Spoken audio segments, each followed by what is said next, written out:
At the HOA meeting, her daughter-in-law smirked. "Ignore her. She's just a renter." Pat Coleman, 71, didn't argue. By month's end, Amber's mortgage and every check she wrote would belong to Pat. She'd been the quiet mother-in-law for years. Now she owned the roof over their heads. And when they tried to fight back, the paperwork would answer for her. "Wait, before we go any further, I gotta ask, where are you watching from? Drop it in the comments, and don't forget to subscribe." They'd propped the clubhouse doors wide to coax in the coastal breeze, but all I could smell was lemon cleaner and coffee gone bitter on a warming plate. Folding chairs scraped against linoleum as people settled. 30-odd homeowners in linen and golf shirts, a sprinkling of toddlers on tablets, the HOA board with their neat stacks of agenda packets. The live oaks along the street outside dozed under drifts of Spanish moss, hushed and watchful, like even the trees were waiting to see who would be petty tonight. I sat in the second row, hands folded on my tote. Not my neighborhood, technically. Not my HOA. But my son and daughter-in-law had pulled in, invited me for community, then drifted to the back, chatting with a couple from the cul-de-sac like we were 3 separate planets. Amber swept to a stop 2 chairs away, her perfume crisp as a magazine insert, her gold bangles winking when she checked her phone. Ethan gave me a small, apologetic smile and a shrug that said he didn't plan to referee anything. The board chair, preppy, sunburned, cleared his throat and rattled through the minutes, landscaping bids, a coming pool filter replacement. I listened, patient as a cat in a window. When he asked for new business, hands went up like prairie grass. Dog poop, speeding, someone's teenager, and questionable fireworks. When I raised mine, the chair brightened, grateful for a calm face. "Yes, Ms. Pat," I said. "If we swapped the meeting order, started with owner concerns when folks are fresh, people might engage more. You'd get cleaner decisions." He nodded. "That's not a bad idea." I felt Amber's gaze before I saw it. There's a temperature to hostility. You learn it after 71 years. She didn't look at the chair. She looked at me. "Excuse me," she said, just loud enough to carry, bright and brittle. "Ignore her, she's just a renter." A few laughs fluttered up, uncomfortable and small. Someone coughed. The chair's pen stalled mid-scribble. My smile tightened, a wire pulled 1 notch too far. I met Amber's eyes as if we were discussing the weather. I did not fidget. I did not blush. Ethan stared at the table like it held the secrets of the universe. "Duly noted," the chair said at last, half laughing, and moved on. My suggestion evaporated. The room recovered via a chorus of packet shuffling. I sat with my hands still on the tote and watched the clock while Amber leaned toward a friend, whispering behind a palm. Savannah humidity pressed against the open doors, thick as a handkerchief. A baby fussed. Someone's bracelet clinked. At the back, Ethan tugged at his wedding band, a nervous tell he'd had since he was 20. When the meeting adjourned, chatter erupted like birds flushed from a tree. Amber kissed the air near my cheek without actually touching me, an art she'd perfected. "We should do brunch Sunday," she said brightly. "Somewhere casual." "Lovely," I said. "Text me." "We will," she said, already pivoting away. Outside, the streetlights came on, halos in the moss. The gate clicked behind me with the efficient finality of a coffin lid. I drove home along the manicured streets, past identical crepe myrtles and polite hedges, and let the insult settle like sediment. By the time I parked in front of my craftsman bungalow, a neat blue house with a deep porch and a garden I'd wrestled from stubborn dirt, the words had stopped stinging and turned into something else. Not hot, not cold.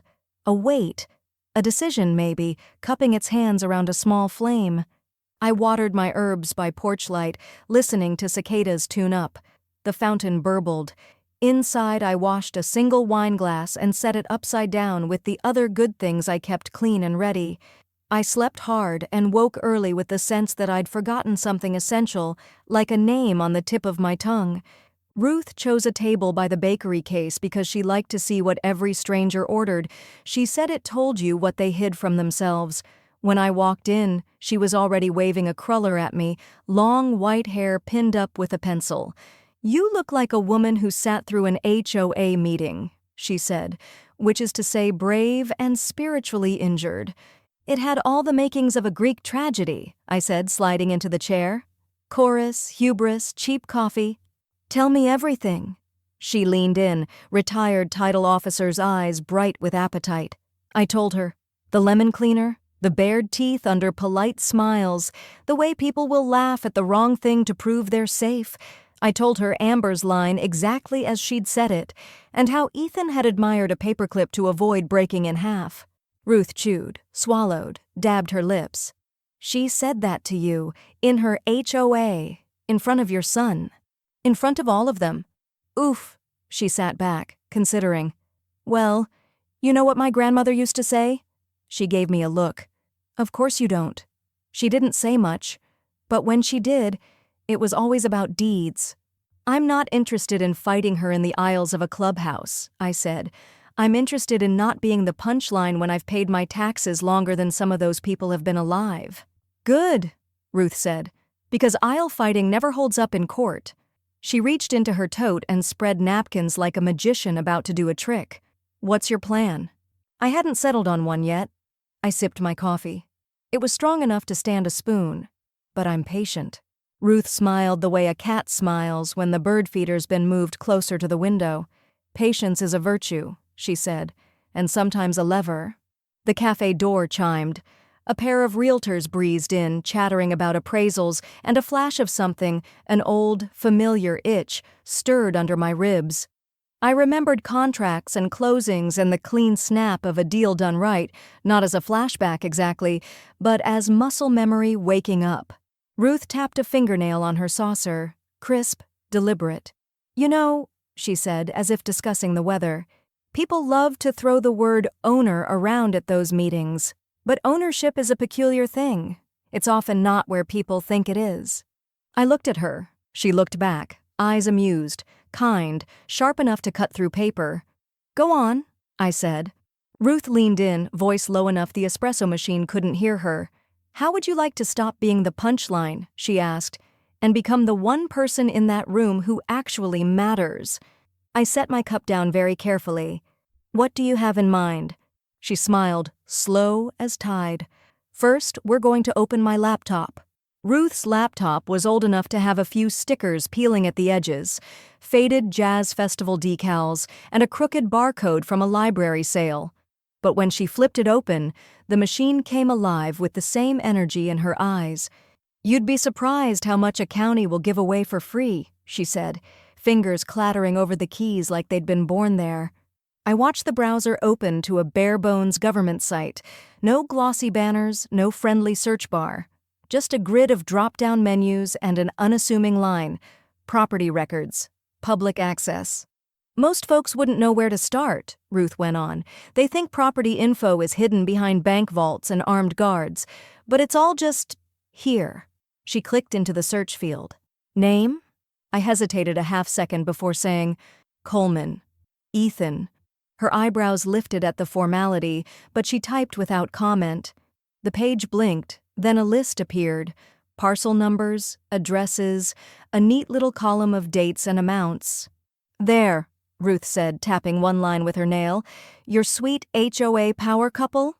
The screen showed their manicured street, the square footage, the year it was built.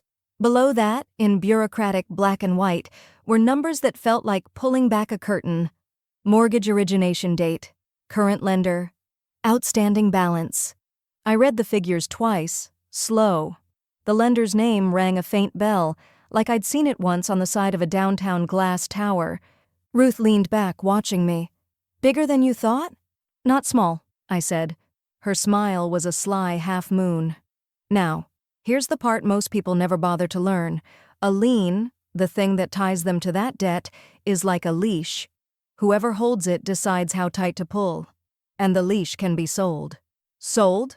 Assigned, traded, bought outright, she said, as if she were explaining how a card game worked. The bank might keep it, but sometimes they want cash now, not interest later. That's when a note purchase happens. You buy the debt, you hold the leash. Her words landed with a quiet finality, the kind that doesn't need raising its voice. I thought about the HOA table, Amber's tone when she'd called me just a renter. Ownership, Ruth had said, isn't where people think it is. Walk me through it, I said. Ruth nodded toward my phone. You still have Gerald on speed dial? I did. My attorney had shepherded more than one delicate property deal for me over the years, and he had the kind of voice that made bank officers suddenly more cooperative.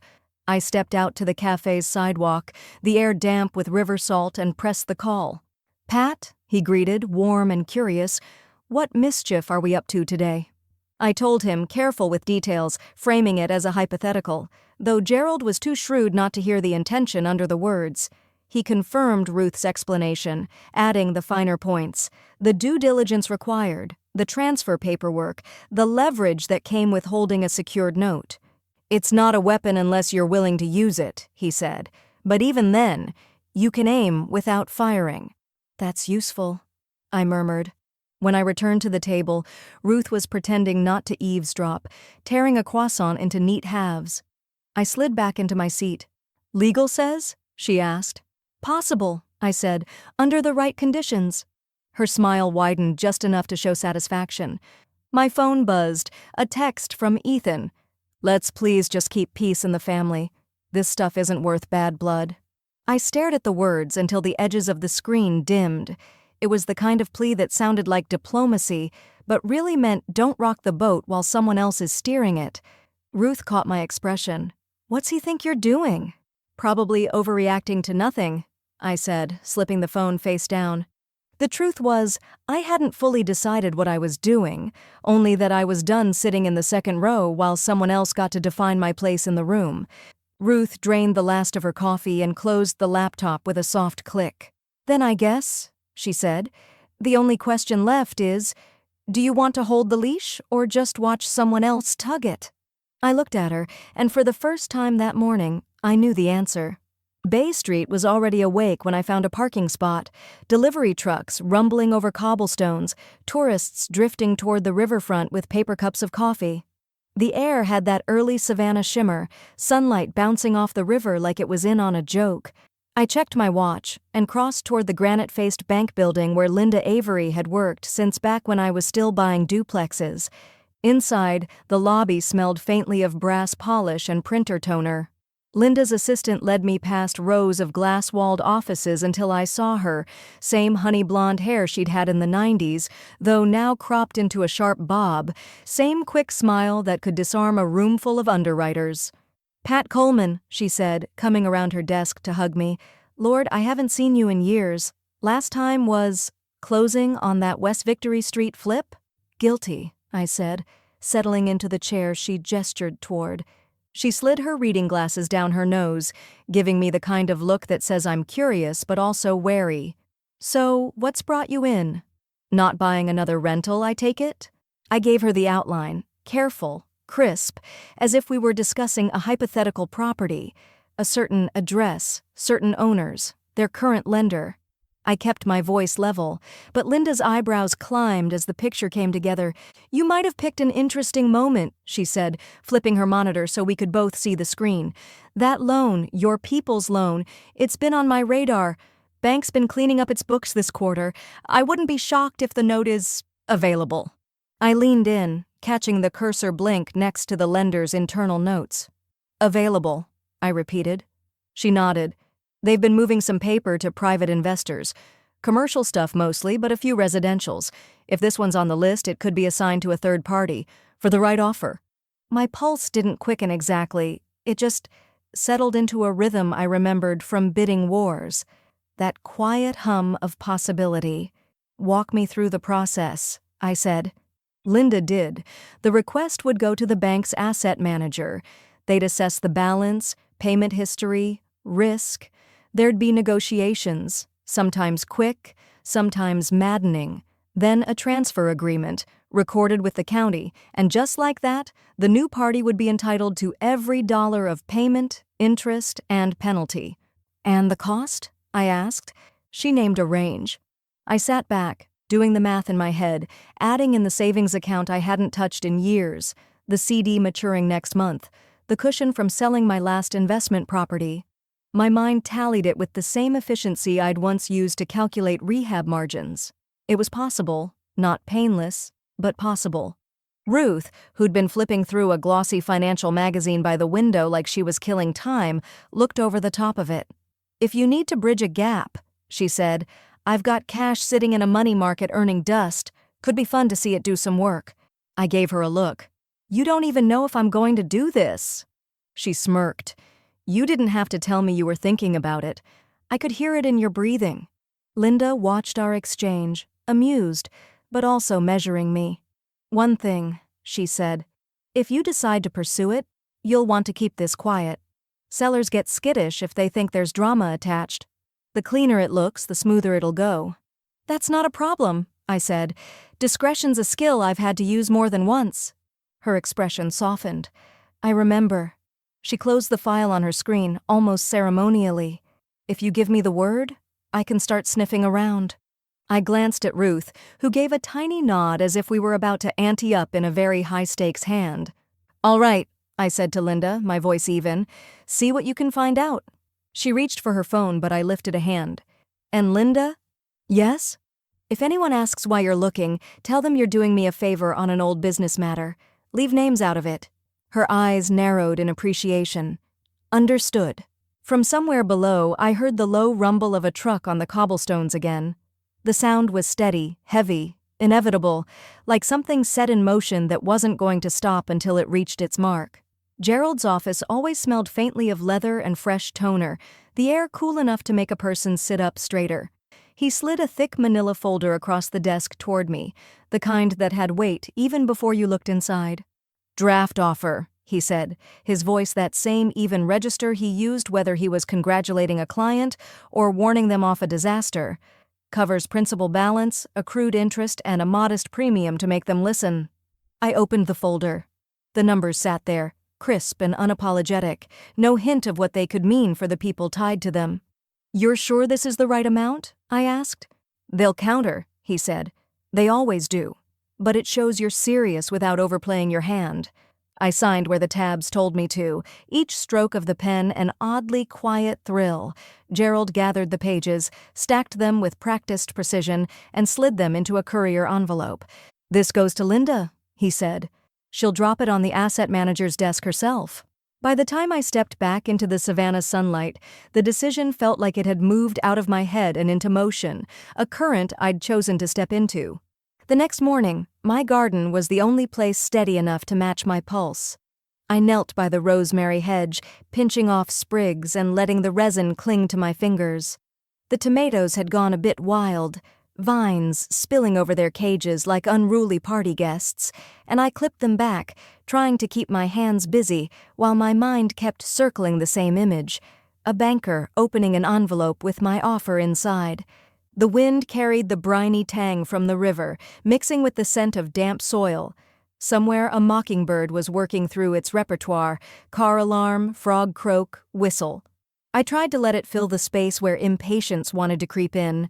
Ruth, of course, had no intention of waiting quietly. "Anything?" she'd ask when I answered her calls. "It's been 2 days, Ruth." "2 days is plenty of time for a no," she said. "Silence is better than a no. Means they're thinking." By the 4th day, she was stopping by under the guise of bringing me peach muffins, her phone in hand, checking her email before she'd even sat down. "Still nothing," she'd report, as if she were reading the weather. "But it's coming." On Sunday, the phone rang mid-morning. "Ethan." "Hey, Mom," he said, the false brightness in his voice impossible to miss. "We missed you at brunch. Amber made that citrus salad you like." "I've been handling paperwork," I said, keeping my tone light. "Paperwork?" "Just tying up some loose ends," I said, glancing at the stack of clipped rosemary drying on my counter. "You know how it is." There was a pause, the kind that's heavy with questions someone doesn't quite want to ask. "Well," he said finally, "don't work too hard." "I won't," I said, though we both knew I was already in deeper than he imagined. Monday afternoon, I was deadheading zinnias when Ruth's text came through. "Check your email." Now, I wiped my hands on my jeans and went inside, booting up the old desktop in the corner of my kitchen. The message from Linda was short, almost dry. Asset manager had reviewed the offer, forwarded it to the risk department, pending internal discussion. It was the kind of language designed to mean nothing, but I read it twice and felt that small, private shift inside me again, the one that said, "They haven't said no." I closed the laptop and stood there, the house unusually still. Outside, the mockingbird had gone quiet. The air felt like it does right before a summer storm, charged, waiting, about to break. Gerald's conference room was all glass and quiet confidence, the kind of place where deals didn't just happen, they were orchestrated. A thick folder sat at the center of the polished table, the pages neatly tabbed in blue. "They accepted your offer," Gerald said, not smiling, not gloating, just stating it as fact, as though we'd both known this was coming. "Here's the note purchase agreement." I pulled out the chair, the leather cool against my palms. The first page was all legal block text, the second a table of figures.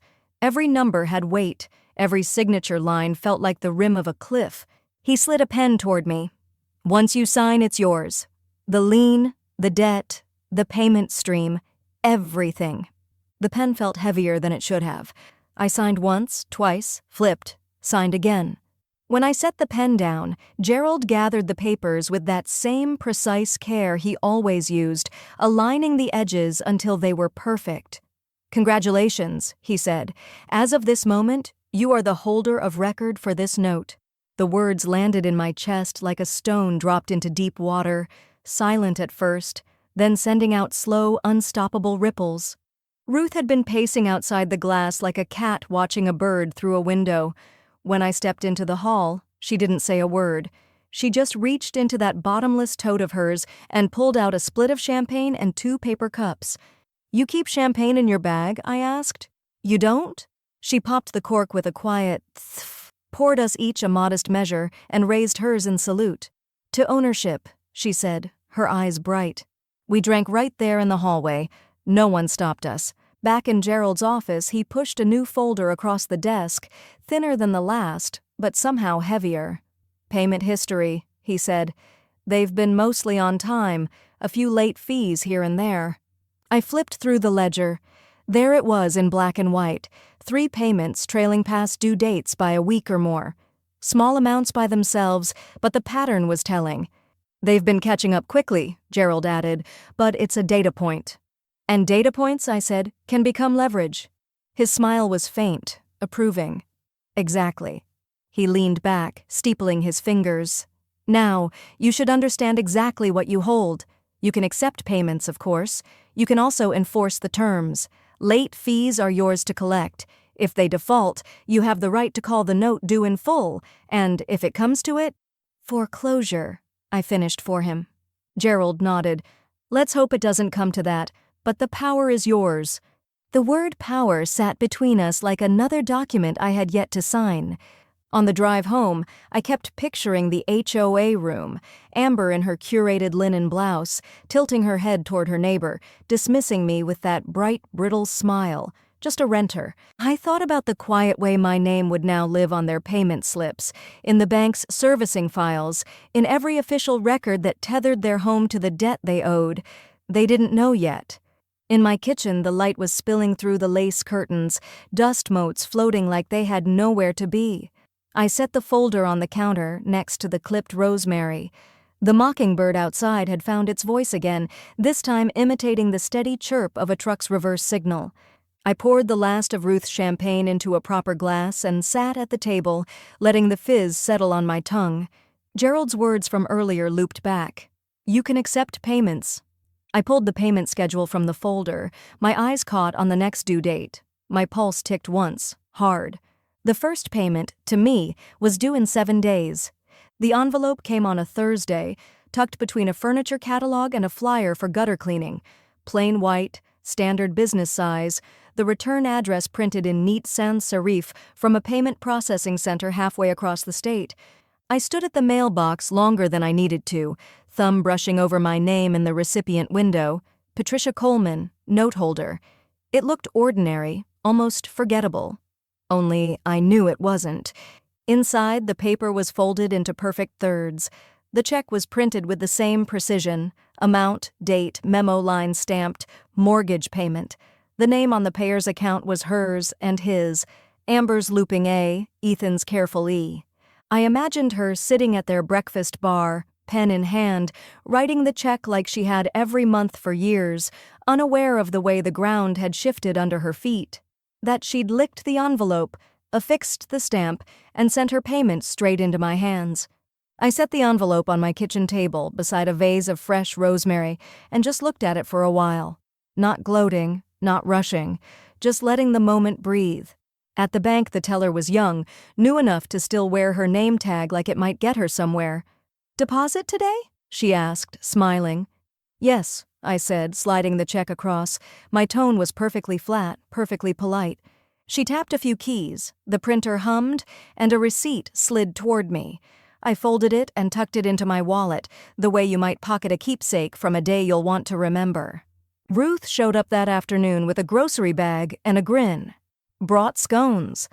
But more importantly, she waited until we were at my kitchen table before lowering her voice. "Did it arrive?" I slid the bank receipt across the table like it was a winning poker hand. She picked it up, eyes glittering. "Oh, this is rich," she said. "You realize she has no idea, right? She thinks she's paying some faceless bank in a glass tower." "She is," I said. "I'm just the face behind the glass now." Ruth laughed, quick and delighted. The universe does have a sense of humor. I called Gerald later, the evening light spilling gold across my porch. "First payment cleared," I said. "That's good," he replied, his voice as even as always. "Keep the ledger current. Note any irregularities. If there's ever a late payment, you want the paper trail airtight." "Understood." There was a pause before he added, "Most people never think about who's on the other side of their mortgage. They just send the check. You'd be surprised how much can happen before they notice." "I'm counting on it," I said, and we ended the call. The next morning, I found a cream-colored envelope in the mailbox embossed with the HOA's tidy logo. Inside, a reminder about next month's meeting. Same clubhouse, same folding chairs, same people who had watched Amber cut me down with a single line. I stood in my kitchen holding the letter, the paper warm from the sun. In my mind, I saw that room again. The long table, the shuffling of packets, Amber's bright, brittle smirk. Only this time, I wouldn't be sitting in the second row. The mockingbird outside shifted into a new call, 3 sharp notes, then silence, as if even it was waiting to see what would happen next. The clubhouse smelled faintly of fresh paint and burnt coffee when I walked in, the kind of combination that makes a place feel both dressed up and tired at the same time. Folding chairs had been set out in neat rows again, the HOA board table at the front covered with the same beige vinyl cloth. Amber was already there, leaning against the back of a chair, her hair smoothed into that precise style she favored for anything public. Ethan sat beside her, phone in hand, pretending not to notice me. I didn't take my old seat in the second row. I moved to the far side, near the window that overlooked the oak-lined street, and set my tote on the chair next to me as if it had a reservation. Ruth followed, her eyes sweeping the room like a theater critic scanning the cast before curtain. The meeting opened with the usual minutiae, minutes approved, budgets discussed, complaints about the state of the pool umbrellas. I kept my expression neutral, my gaze easy, until the chair asked if there were suggestions about improving attendance. "Better seating," I said. "If we arrange the chairs in a semicircle, people might feel more engaged." Amber didn't even wait for the chair to respond. She turned toward me with that bright, airy tone she used when she wanted to slice without leaving a visible mark. "Oh, that's adorable. Next, you'll be rearranging the furniture in the rental, too." The laughter this time was smaller, quieter, just a couple of awkward chuckles from the back. I let the silence stretch a beat longer than necessary before I smiled. "I'll note that," I said lightly, "for the property owner's file." Her expression froze just enough for me to see it, the half-second before her brain caught up with her mouth. A couple of neighbors glanced from her to me, trying to decode what they'd just heard. Amber blinked, confusion clouding her polished confidence. "What file?" she asked, her voice pitched lower now. I only smiled, turning my attention back to the board chair as though the question hadn't been asked at all. Across the aisle, Ruth pressed her lips together to hide a smirk, but her eyes were dancing. She pretended to make notes in her agenda packet, her pen shaking just slightly. The chair cleared his throat and moved on, but the room felt subtly altered. A few heads tilted my way now and then, curiosity flickering like candlelight. Amber kept her posture rigid, her hands clasped tightly in her lap, no longer leaning into side chatter with the woman next to her. When the meeting adjourned, the air seemed charged, like the moment before a summer storm. People filed out in twos and threes, conversations quieter than usual. Ruth and I lingered, taking our time gathering our things. Amber didn't look at me as she left, but her stride had lost its easy sway. Ethan, still glued to his phone, trailed after her. Outside, the sky had shifted, clouds sliding over the sun, wind teasing the Spanish moss into restless sways. Ruth glanced at me as we reached the sidewalk. "You didn't just drop a hint," she said under her breath. "You pulled the tablecloth out from under the china." "And nothing broke," I said. "Not yet," she replied, her smile slow and knowing. I looked back at the clubhouse door, the echo of Amber's confusion still playing in my mind like the last note of a piano chord. Something told me the real break was coming, and soon. The coffee shop was one of those reclaimed brick affairs, all Edison bulbs and mismatched mugs, the kind of place where people thought uncomfortable conversations would seem softer under the smell of cinnamon and espresso. I'd chosen a table by the window where the light caught every flicker of expression. Ethan arrived first, pushing through the door with that careful smile he used when trying to keep both sides of a situation from erupting. Amber was a step behind, sunglasses still on though we were indoors, her posture tight enough to snap. "Mom," Ethan said, sliding into the chair opposite me. Amber stayed standing for a moment, arms crossed, like she was deciding whether to sit or to turn and leave. She sat. I stirred my coffee, the spoon tapping against the porcelain. "I thought it was time we had a candid conversation," I said. Ethan glanced at Amber, then back to me. "About what?" "About the house," I said, letting the words land without hurry. "More specifically, the mortgage note. I bought it." Amber's sunglasses came off in one quick, graceless motion. "You what?" "I purchased your mortgage note from the bank," I said, my voice steady. "I'm now the holder of record. Your payments come to me." She sputtered, actually sputtered, like the air had caught in her throat. That's insane. You've been spying on us? Digging into our finances?" "I don't need to spy," I said. "Property records are public. The bank was selling, I was buying. It's business." Ethan leaned forward, voice low but tight. "This is crossing a line, Mom, a big one." I met his eyes without flinching. "A line, maybe, but a legal one. You still own your home, you still make your payments. Nothing changes, unless you decide to make it personal." Amber's cheeks flushed, a blotchy pink rising under her makeup. "This is personal. You targeted us." "I targeted an asset," I said. "One the bank was done with. I've done it dozens of times before, just never with people I know." Ethan sat back, shaking his head. "Why? Why?" I took a slow sip of coffee. "Because I can. And because sometimes ownership is the best seat in the room." Amber's mouth opened, then closed, as if every word she wanted to hurl was getting jammed at the doorway between fury and disbelief. Ethan's jaw worked like he was chewing on something bitter. When it was clear neither of them was going to speak first, I set my cup down and stood. "You'll get the usual monthly statement," I said. "Send the payment as you always do. And if you have any questions about the terms," I let my gaze rest on Amber a beat too long. "I'm sure you know how to reach me." I left them there, sitting in the glow of the big front window, their reflection in the glass looking smaller than it had when they walked in. By the time I got home, Ruth was already calling. "Well?" she demanded before I'd even said hello. "They know," I said. Her laugh was bright enough to carry through the phone. "And how did the Queen take the news?"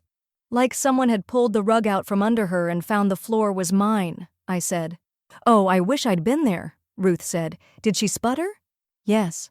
"That's the good stuff," she said, and I could hear the grin in her voice. "This is going to get interesting." I stepped onto my porch, the late afternoon light laying gold across the street, and thought about the look in Amber's eyes, the part that wasn't anger or confusion, but calculation. Whatever she was planning next, I had the distinct feeling she wouldn't stay quiet for long. The email came mid-morning, its subject line as sharp as a tack: payment error, disputed fee. Amber's tone in writing was every bit as brittle as in person. Per our records, we submitted our mortgage payment on time. The late fee you've added is not valid and should be removed immediately. No greeting, no Patricia, certainly no Mom. I forwarded it to Gerald without comment. His reply came less than an hour later, clipped and professional. Fee is valid. Payment posted 3 days late per the ledger. They have no grounds to contest. I printed both emails, slid them into a manila folder, and took my time preparing the formal notice. Letterhead, date, exact fee amount, deadline for payment. No frills, no flourishes, just the calm inevitability of a well-constructed paper trail. At the post office, I paid extra for certified mail.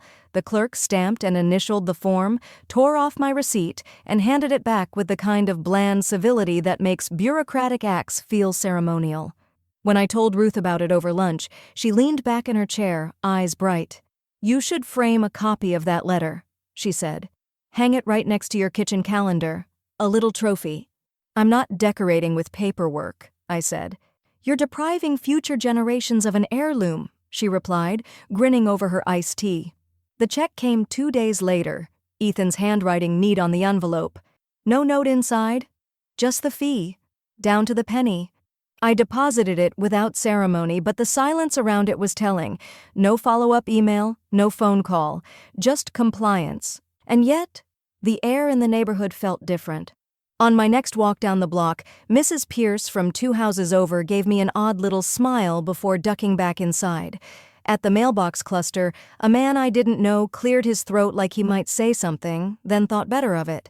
News in an HOA travels like water through cracked stone, slow at first, then everywhere at once. The second late fee caught me off guard. It was a Tuesday afternoon when I opened my ledger to reconcile the month's payments and found the entry missing. I checked again, and again. Nothing. By Wednesday morning, I was on the phone with the bank's servicing department, my voice even but edged. "You have no record of this month's payment being received?" The rep's voice was apologetic in that rehearsed way. "Looks like it was sent to the old remittance address on file, the one from before the note transfer." "That's not the address on their statement," I said. "No, ma'am. Appears to be a bank error during the update." The rep assured me it would be corrected in the system, but the payment was still late by technical definition, and technical definitions were my favorite kind. I drafted the second notice that afternoon, the words clean and precise, every syllable resting squarely on the right side of the law. I slid it into its envelope and held it for a moment before sealing it, feeling the shift in balance it carried. Ruth called, just as I was setting it on the hall table for tomorrow's mail run. "You sound like a woman who's about to ruin someone's week," she said. "Not ruin," I said. "Just remind." "Oh, this is better than reality TV," she laughed. "What's your cliffhanger this time?" I glanced at the envelope, then out the window toward the oaks swaying slow in the evening light. "They don't know it yet," I said, "but the same error that caused this fee, it's already positioned to cause another." Gerald's letter went out on heavy cream stock, the kind that makes even bad news look expensive. It was dated, signed in his steady blue ink, and outlined the facts in the dry, unshakable cadence of legal correspondence. Payment received late, fee assessed, due within 10 days. A single sheet of paper that carried the weight of a gavel. 2 days later, the HOA meeting was already in progress when Amber arrived. She didn't so much walk in as break the air, heels clicking hard against the clubhouse floor, a manila folder clamped under her arm like a weapon. Ethan trailed behind, his shoulders rounded in that way a man gets when he's already tried to talk someone out of something. The board chair paused mid-sentence as she strode to the front. "I need to address the room," Amber announced, her voice pitched to Carrie. "This isn't the chair began. "It's exactly the time," she snapped, flipping open the folder. "Some of you may have heard rumors. I want you to hear it from me." Her gaze swept the room before landing on me. "Our mortgage holder," she all but spat the phrase, "has issued us another late fee, 2 in 2 months. This is harassment, plain and simple." A couple of neighbors shifted in their seats, but no one spoke. The silence wasn't with her, and she felt it. "She's using this as a personal vendetta," Amber went on, "weaponizing legal fine print to make our lives miserable. Who does that to family?" All eyes flicked to me. I sat with my hands folded in my lap, my expression calm, as if she were reading the weather report. Ruth, in the seat beside me, crossed her legs and leaned back, her face the picture of polite interest. Only the faint quirk at the corner of her mouth betrayed her enjoyment. The board chair cleared his throat. "Amber, the HOA doesn't have jurisdiction over private mortgage agreements." "So you're just going to sit there?" Amber demanded. "While one of your own—" "I'm not one of your own," I said, my voice steady but not raised. "I'm a creditor. This meeting isn't the venue for that discussion." A few neighbors glanced between us like they were watching a slow serve in tennis. Amber's color rose. "See? Cold, calculated. This is who you're all siding with." "I'm not asking for sides," I said. "I'm asking for timely payments." Ethan rubbed his temple. "Can we not do this here?" he muttered, but Amber was already snapping the folder shut. "You're unbelievable," she said, standing so abruptly her chair legs screeched across the floor. She strode out, heels hitting each tile like a punctuation mark. Ethan hesitated, then exhaled hard and followed, not meeting anyone's eyes.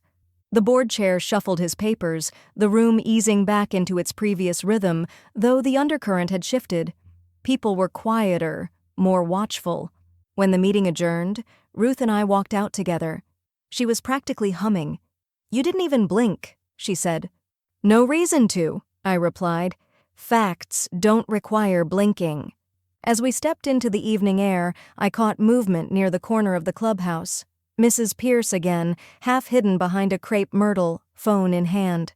She ducked away when she saw me looking, but not before I noticed she wasn't dialing. She was recording.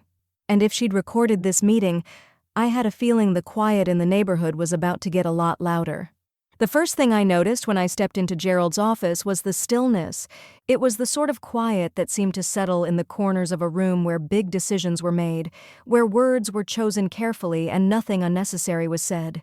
Sunlight came in through the blinds in narrow stripes, cutting across his desk in even bands, the soft hum of the wall clock keeping time. He gestured for me to sit, then slid a single page across the polished surface. There was no thick folder this time, no bundle of supporting documents, just a solitary sheet of legal language, the text dense and precise. He tapped the page once with the end of his pen, his gaze steady. "This," he began, "is your acceleration clause, sometimes called the call-due provision.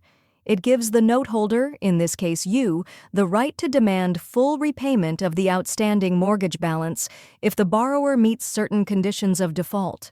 I leaned forward, reading slowly. The words were plain enough, though their implications carried a weight that settled on my shoulders as I went line by line. It outlined breaches of terms, repeated late payments, failure to pay assessed fees, clear triggers for a demand. My eyes lingered on the last paragraph, the one that confirmed the authority to initiate foreclosure proceedings if the balance was not paid in full by the deadline. "Given the last 2 months' payment history," Gerald continued, his tone measured, "you are in a position to exercise this right. 2 consecutive late payments meet the standard in the agreement. If you chose to act on this, they would be legally obligated to either pay the full remaining balance or face foreclosure." I set the page down carefully, my fingertips resting on the edge. "And once it's in motion, can I call it back?" He nodded once. "Yes, you maintain control of the process. You can withdraw the demand at any point before a final judgment is entered. But once they receive the notice, they'll understand that you're prepared to take the matter as far as necessary." I sat back in my chair, letting the information settle.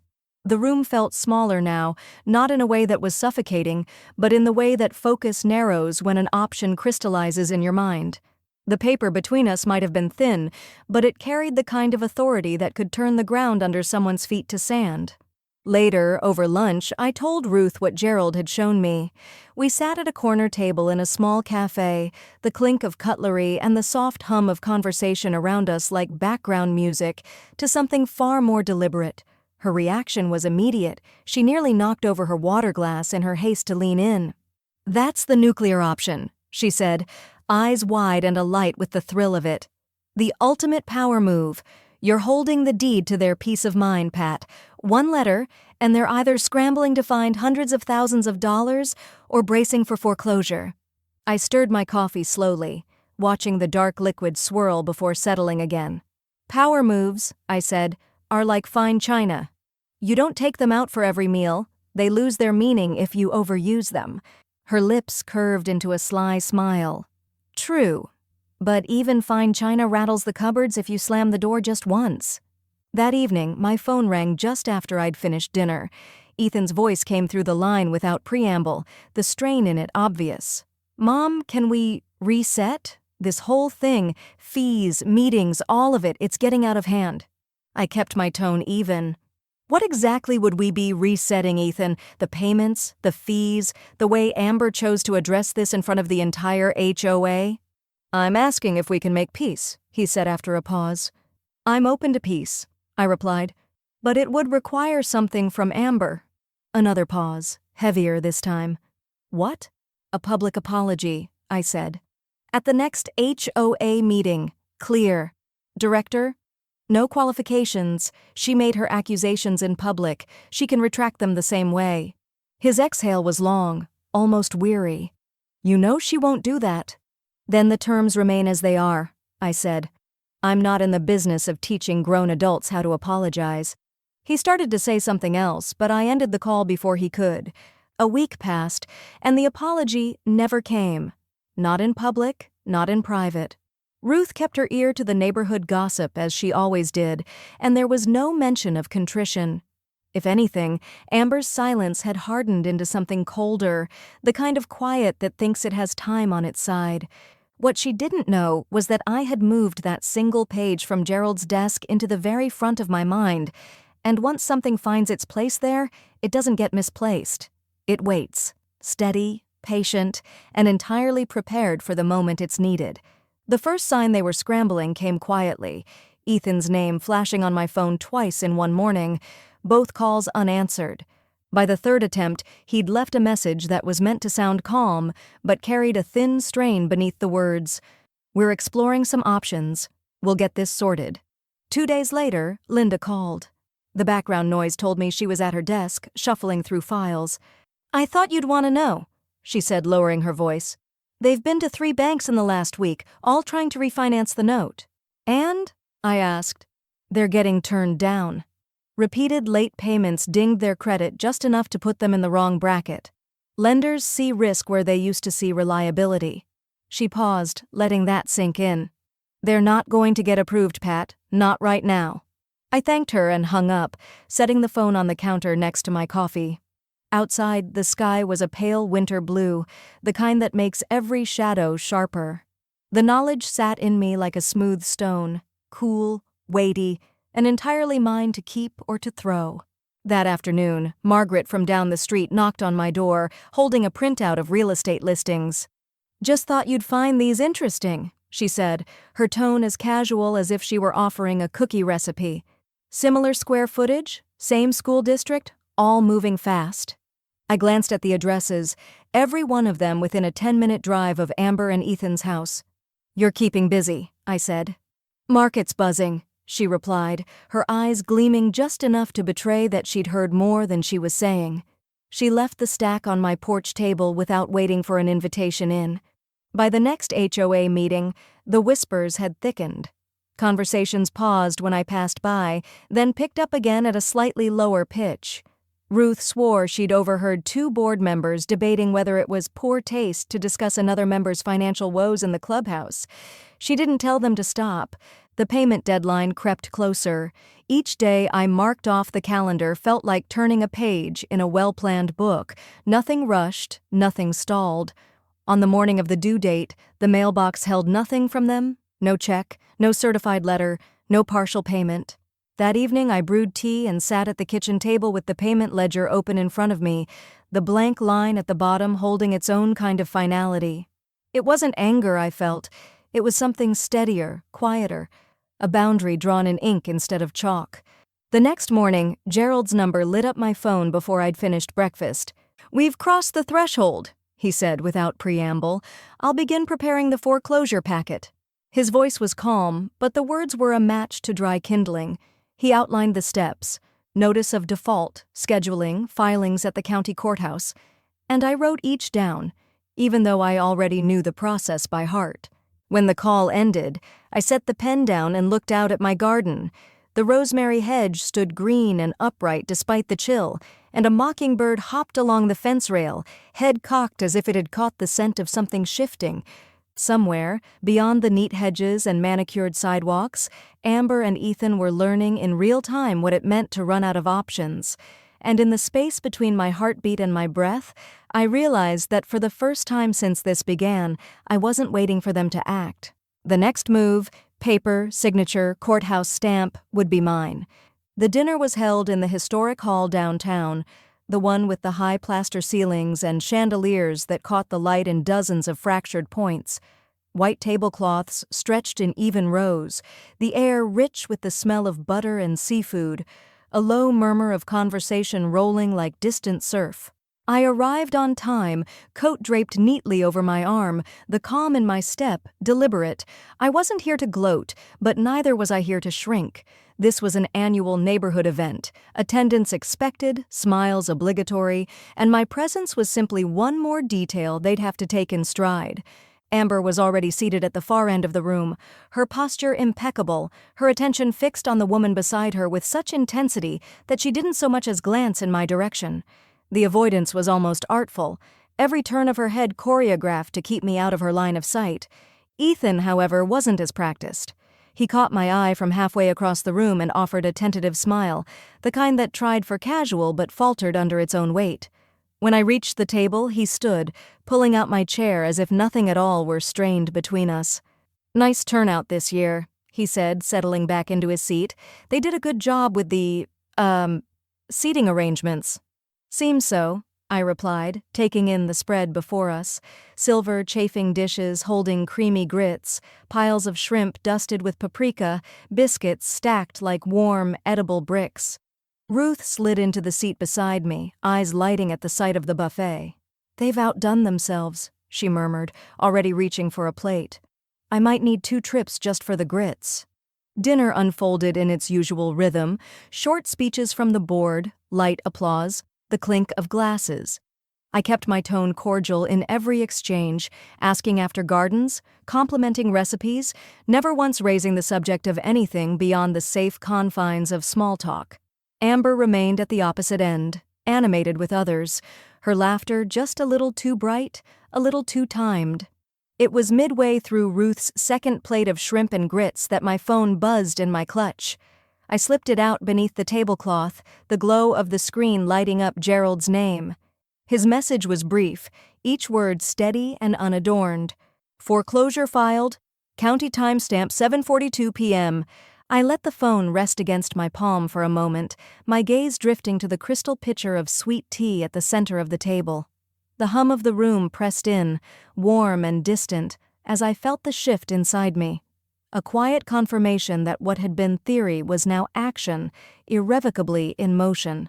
When Ruth returned her attention to me, I was already smiling faintly. She didn't need to ask why.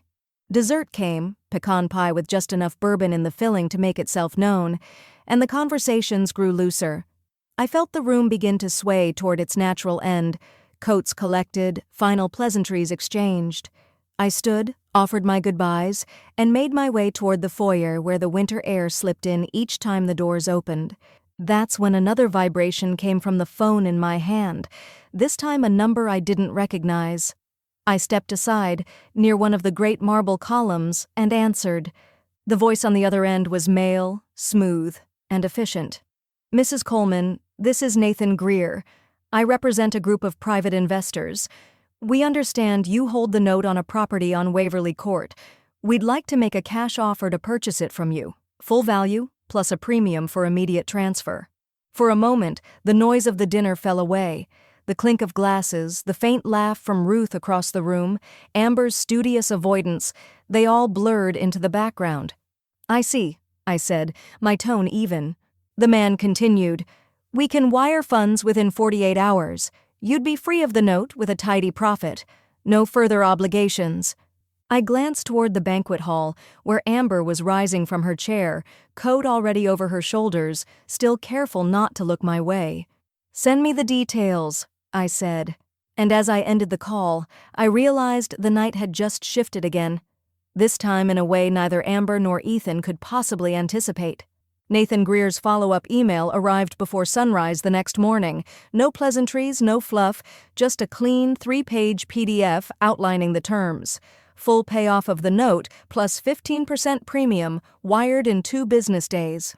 The language was as spare as the man's voice had been, but it carried the same undeniable pull, finality. By mid-morning, I was in Gerald's office again, the blinds drawn just enough to keep the winter glare off the polished table. He read through the offer in silence, eyes scanning each page twice. "It's solid," he said at last, setting the papers down in front of me. "Premium is generous, timelines are tight, and they've structured it so the transfer is airtight. Once you sign, they step into your shoes as note holder, and you're out. Entirely." I looked at the stack, tracing the edge of the top page with my fingertip. "And the foreclosure?" "They'll continue it," he replied. "Based on their track record, I'd say aggressively. You'd have no say in the process after today." The words settled in with the clarity of a struck bell. My part would be over. Whatever followed, court filings, auction notices, headlines in the neighborhood, would not have my name on them. I signed before lunch. The wire hit my account the next afternoon, the numbers sitting there in black and white, larger than I had seen in a single deposit in years. I stared at the screen for a long moment, not with greed or shock, but with the still satisfaction of a transaction executed exactly as planned. That evening, Ruth came over with a chilled bottle of Prosecco and a bag of takeout from the Italian place on Bay Street. She popped the cork with the ease of a woman who'd done it often and poured 2 generous glasses. "To clean exits and clever plays," she said, raising her glass toward me. "You didn't just win, Pat. You got paid to walk away." We ate pasta at my kitchen table, the rosemary from the garden still scenting the air. Ruth kept shaking her head, half laughing between bites. "They have no idea, do they, that it's not even you they're fighting anymore?" "No," I said, taking a sip of Prosecco, "and by the time they realize it, they'll be reading a letter on someone else's letterhead." The next day, just before sunset, my phone buzzed with a single text from Ethan. No greeting, no punctuation beyond the question mark at the end. Why? I stared at the screen, thumb hovering for a moment, then set the phone face down on the table without replying. Some questions only sound like they want an answer. 3 days later, I happened to pass Waverly Court on my way back from the market. Their house looked the same from the street, paint fresh, shutters even, porch swept. But there was a different energy to it now, curtains drawn in midday. Amber's SUV angled too close to the hedge, as though she'd pulled in on instinct and not corrected. A man I didn't recognize stood on the sidewalk across the street, phone in hand, speaking low and scanning the property with an assessing eye. Greers people, I thought, lining up their next steps. That night I sat on the porch with a cup of tea, listening to the distant sound of a train moving through the city, its low whistle fading into the dark. Somewhere in the neat grid of streets beyond my own, the first ripples of the investor's arrival were already touching down. The transfer paperwork was in my filing cabinet, the wire confirmation in my bank records. My hands were clean. But as the wind lifted through the rosemary hedge, carrying its sharp scent into the night, I couldn't shake the certainty that this story, at least for Amber and Ethan, was far from finished. And when the next chapter came, it would not be mine to write, but I'd have the best seat in the house to watch it unfold. The river was still in the early light, its surface a slow-moving pane of silver under a sky the color of pale linen. I stood at the deck rail, coffee warm in my hands, the scent of it curling upward to meet the crisp air. The Danube was wider than I had imagined, its banks shifting between stretches of forest and small, orderly towns with red roofs stacked like tiles in a box. The ship's wake whispered behind us, breaking the surface into long, deliberate ripples.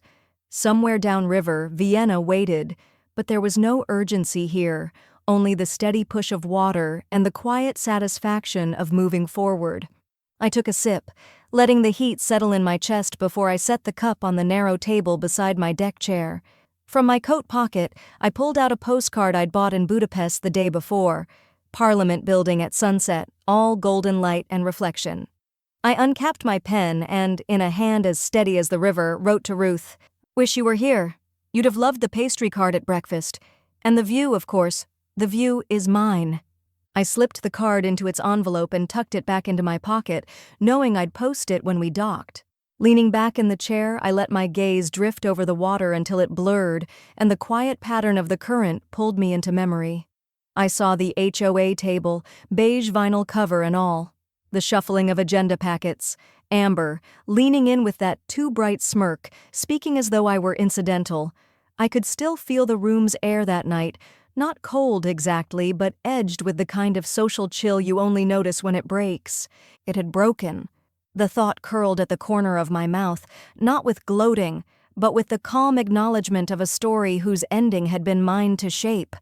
I'd left that table not by storming out or winning their approval, but by shifting the ground entirely until they were playing a game whose rules they hadn't even known existed. A steward passed, offering more coffee, and I let him top off my cup. The sound of porcelain against porcelain felt like punctuation, a clean period on a sentence I'd written in my own time. By late morning, the sun had climbed high enough to warm the deck. I traded my coat for a light sweater, opened the novel I'd been carrying since the first day of the trip, and let myself fall into someone else's story. The plot was good, the kind that didn't rush, the kind that trusted you to stay. I read until the words began to blur and the river became a slow metronome beneath them. Around me, the other passengers drifted in their own small orbits, pairs murmuring over guidebooks, a man sketching the far bank, two women leaning together over a shared crossword. I was part of it, and apart from it, the way you can be when nothing in your life demands your reaction. That was the thing I noticed most, not the absence of conflict, but the absence of pull. No late fees, no ledgers waiting to be reconciled, no phone calls laced with urgency or accusation. The air around me was mine.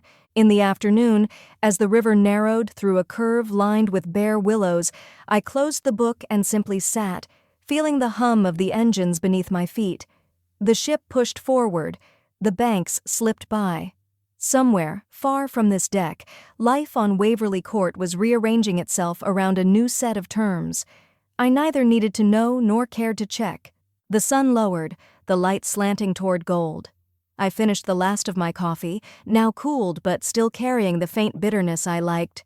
My reflection moved faintly in the glass of the railing, calm, composed, and carrying no weight I didn't choose to. For the first time in a long time, I understood the shape of ownership.